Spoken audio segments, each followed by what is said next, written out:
semuanya, kembali lagi bersama Candela Course. Kali ini saya akan membahas soal KSMMA tahun 2018 pelajaran biologi tingkat provinsi. Ini video part ke-6.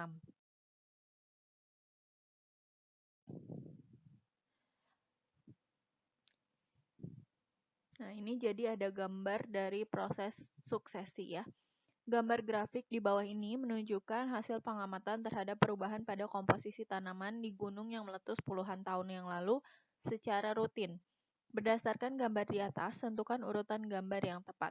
Urutan gambar yang tepat di sini adalah yang DS, di mana semuanya tidak ada ya, kecuali herba yang ada pada saat pertama kali gunung meletus.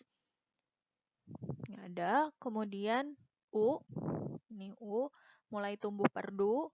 Kemudian yang R, mulai tumbuh pohon kecil dan juga pohon besar. Kemudian F, pohon besarnya semakin banyak, pohon kecilnya semakin banyak gitu ya. Nah, suksesi ini adalah proses yang diawali dari perubahan akibat dari modifikasi lingkungan dari waktu ke waktu. Saat suksesi sudah mencapai kondisi seimbangnya, maka suksesi tersebut dalam kondisi yang seimbang atau disebut dengan kondisi klimaks. Kayak tadi ya, jadi pertama cuma ada herba, kemudian menyusul ada perdu, kemudian ada pohon kecil, baru kondisinya seimbang dengan adanya pohon besar juga gitu. Suksesi primer ini adalah suksesi yang dari awal komunitas asalnya terganggu penuh sehingga komunitas dari ekosistem yang lama musnah atau punah. Kemudian ada juga suksesi sekunder. Ini adalah suksesi yang bila dari awal komunitas tidak terusik atau tidak rusak secara penuh, sehingga komunitas dari ekosistem yang lama masih ada. Kalau yang tadi kita lihat mungkin itu suksesi sekunder ya, karena di sana masih ada herba gitu. Nah, proses suksesi ini ada 6 proses. Yang pertama adalah nudasi. Ini adalah terbukanya substrat, tidak ada apa-apa, gundul dan kosong. Kemudian proses kedua, migrasi, mulai munculnya biji atau alat perkecambahan lainnya yang datang. Kemudian eksesis, biji atau perkecambahan tersebut yang menetap mulai berkecambah lalu tumbuh dan mulai bereproduksi. Kemudian ada kompetisi, biji atau kecambah tersebut terjadi kompetisi yang kuat akan menggantikan spesies yang lama mati. Kemudian reaksi. Ini perubahan dari tempat tersebut dengan munculnya habitat-habitat baru yang dikarenakan hadirnya spesies dari awal.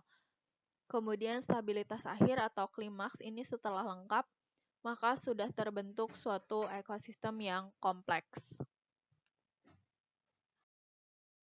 Nomor 19, berdasarkan pengetahuan Anda akan biologi, bagaimana pencemaran ini akan mempengaruhi interaksi antar makhluk hidup. Sebagai contoh jaring-jaring makanan ini mengenai logam berat ya.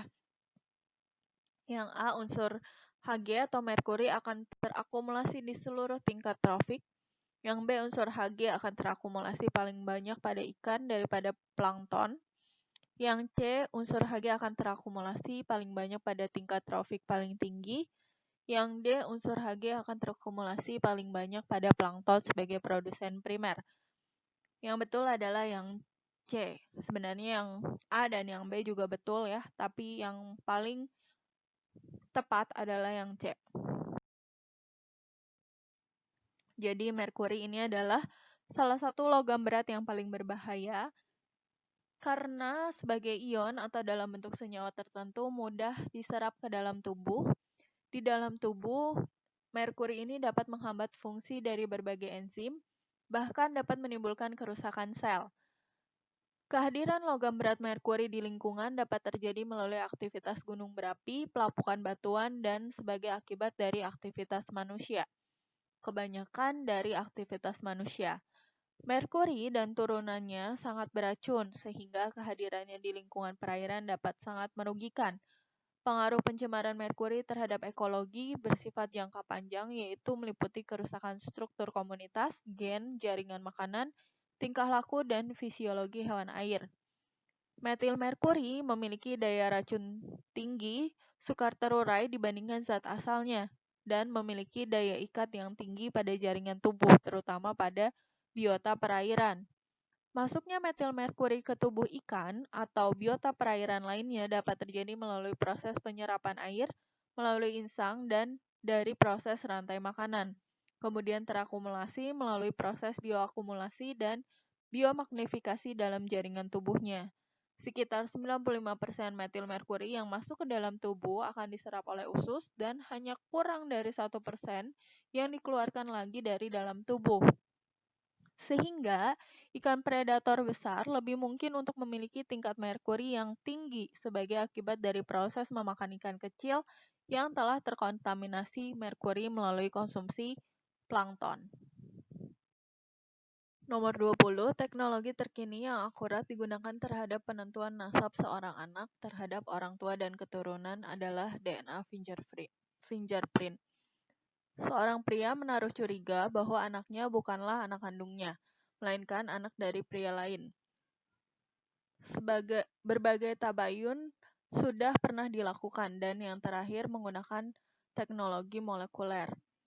Perhatikan hasil pita DNA di bawah ini. Pernyataan yang benar tentang nasabnya adalah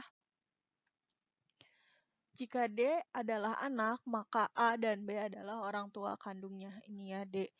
Si D ini harus merupakan perpaduan dari si A dan B.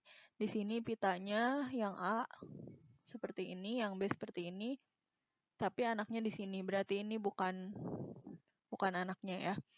Kemudian yang B, jika A adalah ibu kandung dan B adalah anaknya, maka C adalah ayah kandungnya. Ini ibu kandungnya, pitanya ada di sini, ayah kandungnya di sini.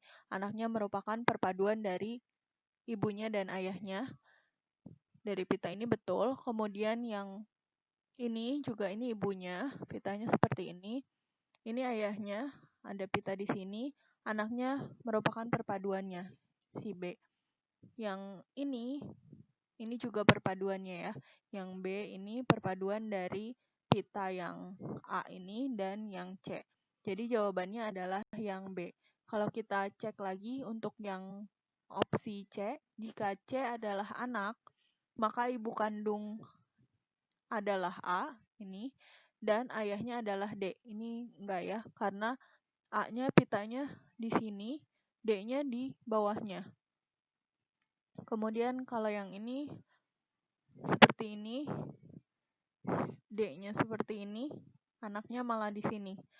Ya, jadi C jelas salah. Kemudian yang D, jika C adalah anak, maka tidak ada di antara mereka adalah orang tua kandungnya.